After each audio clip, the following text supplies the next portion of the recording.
Vamos falar sobre sucessão papal. À medida que a gente vai se despedindo do Papa Francisco, né, uma figura muito carismática da Igreja, começam as discussões sobre a sucessão, né? Então eu acho que a gente podia dar uma olhada, né, em alguns papabile, né? Papabile é uma pessoa que tem altas chances de ser eleita papa, né? Um papável. E entender, né, como vai andar o Vaticano, a Santa Sé, é muito importante para entender os rumos do mundo. Né?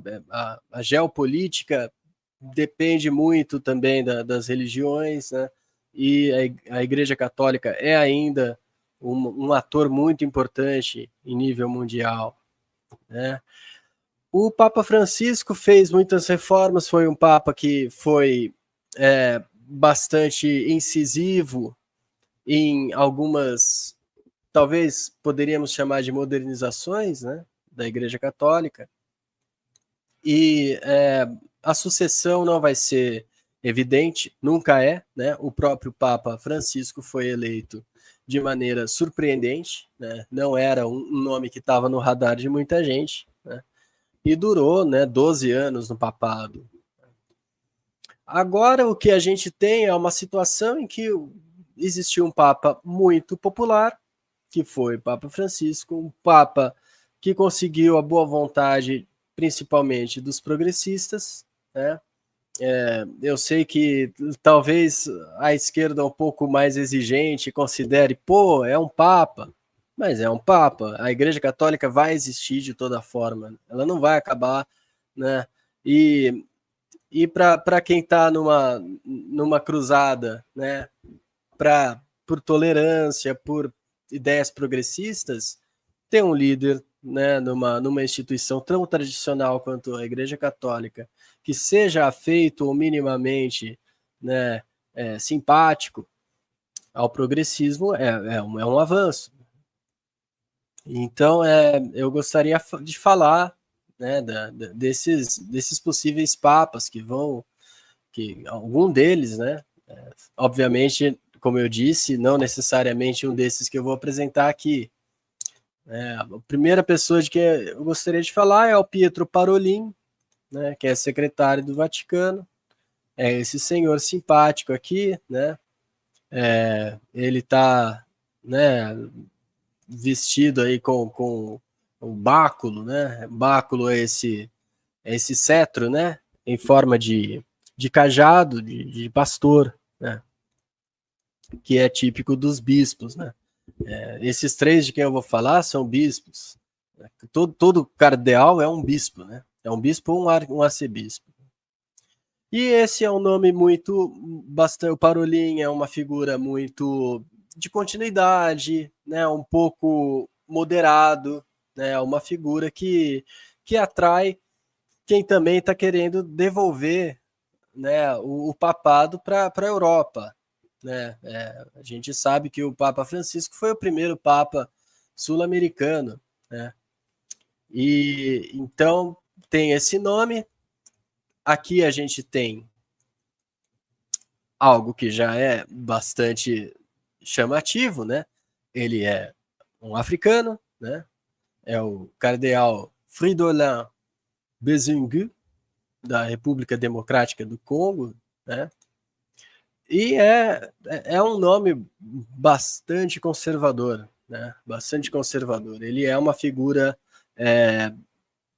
muito ativa na política da Santa Sé para recuperar, né? Ou talvez restaurar ideias que foram já abandonadas pela Igreja Católica. Né? Então ele é bastante crítico, foi bastante crítico, né, do Papa Francisco em relação à abertura que ele deu para algumas discussões de, por exemplo, o celibato, né, dos padres, as discussões sobre métodos anticoncepcionais chamados artificiais de barreira, né, que são uma discussão de primeira importância na África, que é um país que tem um histórico com o HIV bastante trágico, né? E aqui a gente tem, acho que seria o nome mais surpreendente, né? E que é um papabile muito popular, que é o Luiz Antônio Tagle, é um filipino, né? Que seria uma cartada muito inteligente do ponto de vista estratégico da Igreja Católica, porque o Sudeste Asiático é a região que mais tem crescido em termos de fiéis católicos, né? Então, ele às vezes é chamado de o Papa Francisco Filipino, né? Porque é um cardeal que tem ideias bastante progressistas, até um pouco mais, né, do que do Papa Francisco. E um asiático, né? A mãe dele é de origem chinesa, né? E ele cresceu falando Tagalog, né, que é a língua nacional dos filipinos, né? E também sabe espanhol, naturalmente, né, que é uma herança dos filipinos.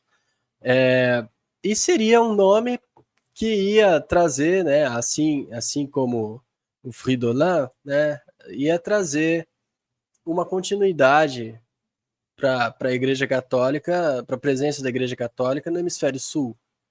Então, seria um nome muito surpreendente, na minha opinião. Por outro lado, explicável de um ponto de vista, né, estratégico. Então, o conclave, né, como é chamado essa eleição, acontece a portas fechadas, por isso se chama conclave, né? Conclave, a palavra clauis em latim significa chave, então cum clauis, com chave, né?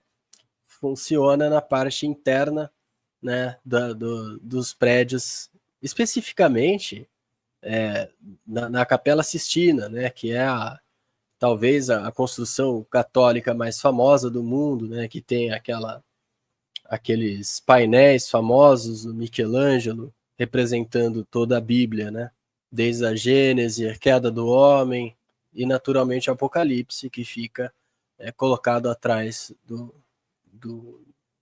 altar principal. Então a gente vai ficar de olho, né, como vai ser, como vai andar isso, né? Tem um impacto importante na Europa, no resto do mundo igualmente, né? A gente está vendo uma espécie de novo capítulo, né, da geopolítica acontecendo, né? A questão da Ucrânia, a questão dos Estados Unidos, do Oriente Médio, e um Papa que tenda para um lado ou para o outro é um peso a mais, né? É mais uma característica, né, que pode influenciar todo esse contexto, né?